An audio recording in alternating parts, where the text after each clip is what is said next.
যত কাণ্ড যেন সেই রামপুরহাটের ছাত্রীকে নির্যাতন করে খুনের ঘটনা নিয়ে তোলপাড় চলছে। ঠিক একই সময়ে আরও একটা খবর এলো রামপুরহাট থেকে। কি খবর? না, ছাত্রীকে বাড়িতে পড়াতে যেতেন এক টিচার, গিয়ে নাকি দিনের পর দিন শ্লীলতাহানি করতেন। এখানে প্রশ্ন ওঠে, ওই পড়ুয়া কিছু বলেননি কেন, ছাত্রী কিছু বলেননি কেন? আসলে তিনি ভয়ে ছিলেন, ট্রমায় ছিলেন। এবার যখন আরেকটা ঘটনা জানাজানি হলো, খবরে বেরোলো, চতুর্দিকে হই হই রব যে এরকম কাজে কোনো শিক্ষক করতে পারেন, তখন একটু সাহস এলো, বাড়িতে বলার পর পরিবার কি করলো দেখুন। শালা ওদের মতো মাস্টারদের জন্য শালা এই মেয়েগুলো মারা যাচ্ছে।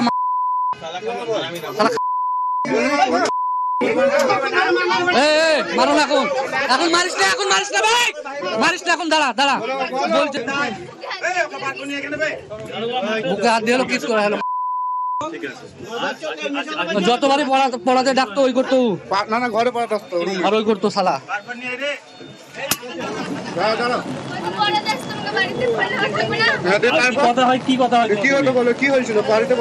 সরাসরি অক্ষয় রয়েছে আমার সঙ্গে। অক্ষয়, কে এই শিক্ষক, কতদিন ধরে এই ঘটনা ঘটাচ্ছেন বলে অভিযোগ, কি পদক্ষেপ করছে এখনো পর্যন্ত পুলিশ? মেয়েটা বলুক। শিক্ষকের নাম অভিজিৎ পাল। সে একটা সরকারি স্কুলে পার্ট টাইম শিক্ষকতা করতে, পাশাপাশি সে গৃহ শিক্ষক ছিল।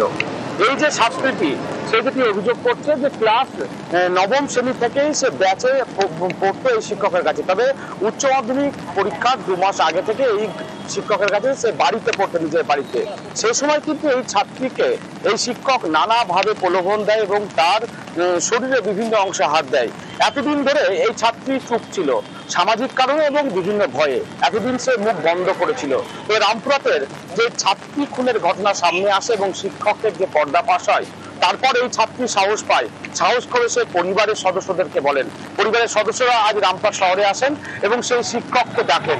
তারপর ওই এলাকায়, যে এলাকায় ডাকা হয়েছিল, সেই এলাকার লোকজন যখন বিষয়টি জানতে পারে, সেই শিক্ষককে আটকে রাখে।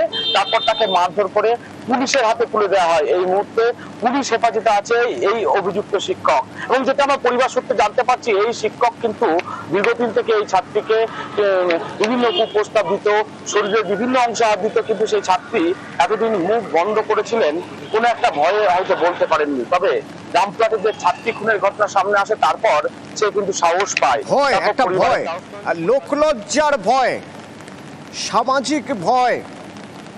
টিচার, লোকে আমার কথা বিশ্বাস করবে তো যে টিচার এরকম কাজ করেছে? এই ভয় এতদিন চুপ করেছে। সেই সব ভয় কেটে গেল যখন আরেক টিচারের কুকীর্তি ফাঁস হয়ে গেল, জানিয়ে রামপুরহাটে রীতিমতো সরগরম হয়ে উঠেছিল সেই টিচার, যে টিচার একেবারে নির্লিপ্তভাবে ছাত্রী খুনের পর তারপরে চলে গিয়েছিলেন আইনি সহায়তা নিয়ে পালিয়ে বাঁচতে, কিন্তু শেষমেশ আর বাঁচা হলো না।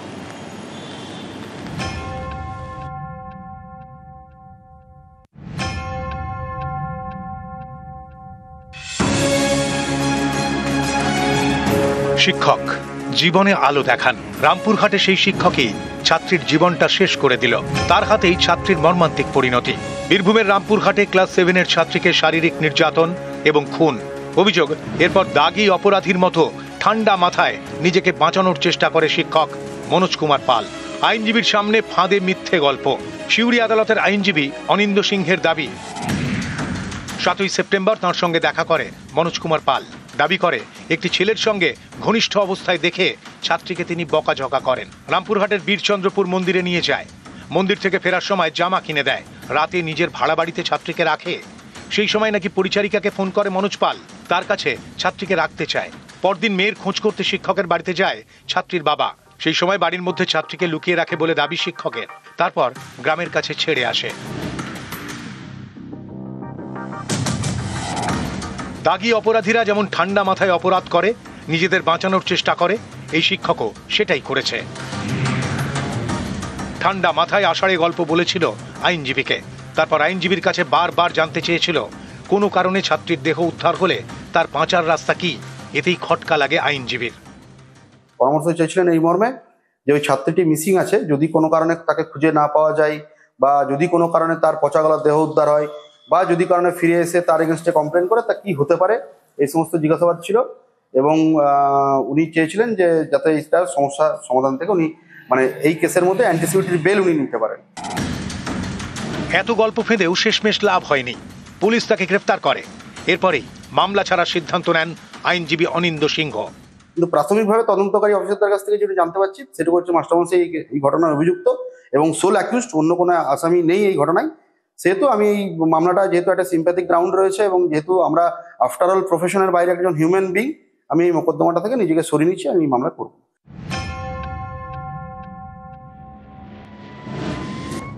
শিক্ষক মনোজ পালের আরও কীর্তি। অভিযোগ, তার সঙ্গে বাড়ির পরিচারিকার সম্পর্ক তৈরি করে। বিষয়টি জানতে পারেন পরিচারিকার স্বামী, মাস 6 আগে কাজ থেকে ছাড়িয়ে দেন। অভিযোগ, এরপরেই নাকি পরিচারিকার স্বামীকে খুন করার হুমকি দেয় শিক্ষক মনোজ পাল। মাস্টার আমাকে মেরে পুঁতে বলেছিল, স্ত্রীকে ছাড়ার জন্য ছিল সম্পর্ক ছিল, কি বোঝা পুলিশকে ভয় করি না, আমাকে এর ধমকি দিয়েছিল আমাকে। সবার মুখে শুনেছি চরিত্রটা খুব খারাপ, কারণ মেয়েদেরকে ভয় দেখাতো যে তুমি এই কাজ করেছো, তোমাকে টিসি দেওয়া হবে, হ্যান ত্যান করাবো, পরীক্ষা নেওয়া দেবো না, কিংবা কম দিয়ে দেবো, কিংবা ঘরে বলে দেবো। মেয়েগুলোকে বেশি ব্ল্যাকমেল করতো। মনোজ পালের বাড়ি পুরুলিয়ার রঘুনাথপুর 2 নম্বর ব্লকে বেড়ো গ্রামে। বছর 5 আগে রঘুনাথপুরের সাঁওতালডির একটি স্কুলে পড়াতো। অভিযোগ, সেখানেও অনেক কিছু ঘটিয়েছে। অন্য একটি প্রাইমারি স্কুলের শিক্ষিকার সঙ্গে প্রেম করে বিয়ে করে। অভিযোগ, বিয়ের পর একাধিক মহিলার সঙ্গে সম্পর্ক তৈরি করে মনোজ। এ নিয়ে স্বামী স্ত্রীর মধ্যে মাঝে মধ্যেই ঝামেলা হতো, শেষমেশ ডিভোর্স। এইসবের পরে মনোজ পালকে পুরুলিয়া স্কুল ছাড়তে হয়। যোগ দেয় বীরভূমের রামপুরহাটের স্কুলে। সেই স্কুলেরই ছাত্রীকে নির্যাতন করে খুনের অভিযোগ। শেষমেশ গ্রেফতার। পুলিশ গ্রেফতার করলেও তাদের ভূমিকা নিয়ে বারবার প্রশ্ন উঠেছে, কারণ 28 আগস্ট থেকে নিখোঁজ ছিল স্কুল ছাত্রী। গ্রামবাসীদের দাবি, শুরুতেই পুলিশ তৎপর হলে হয়তো মেয়েটাকে বাঁচানো যেত। 1 সেপ্টেম্বর শিক্ষককে আটক করে পুলিশ। 6 দিন ধরে জিজ্ঞাসাবাদ করে, কিন্তু কিছুই উদ্ধার করতে পারেনি। 6 দিন পর শিক্ষককে ছেড়েও দেয় পুলিশ। শুধু তাই নয়, শিক্ষককে স্কুলে না যাওয়ার পরামর্শ দিয়েছিল পুলিশ, কারণ ছাত্রীর পরিবার এবং প্রতিবেশীরা বারবার স্কুলে গিয়ে বিক্ষোভ দেখাচ্ছিল। রামপুরহাটের যে বাড়িতে শিক্ষক ভাড়া থাকতো তার উপরেই বসানো রয়েছে সিসি ক্যামেরা। এই সিসি ক্যামেরার ফুটেজ কি তদন্তকারীরা খতিয়ে দেখেছিলেন? কেন অভিযুক্ত শিক্ষককে পুলিশ আটক করেও ছেড়ে দিয়েছিল?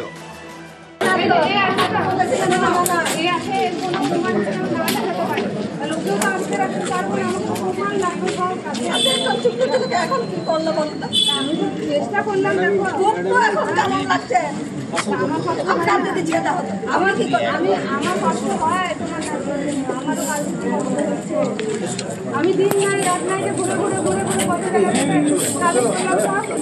আপনাদের আপনারা করতে পারেন। কি বললেন অন্য জনের সাথে ভালোবাসা করে বাড়ি আপনি বলেছিলেন। ক্লাস 7-এর ছাত্রীর দেহ উদ্ধারের পর এই শিক্ষককেই খুঁজে গ্রেফতার করে পুলিশ। ততদিনে যা হওয়ার হয়ে গিয়েছে। নিউজ 18 বাংলা।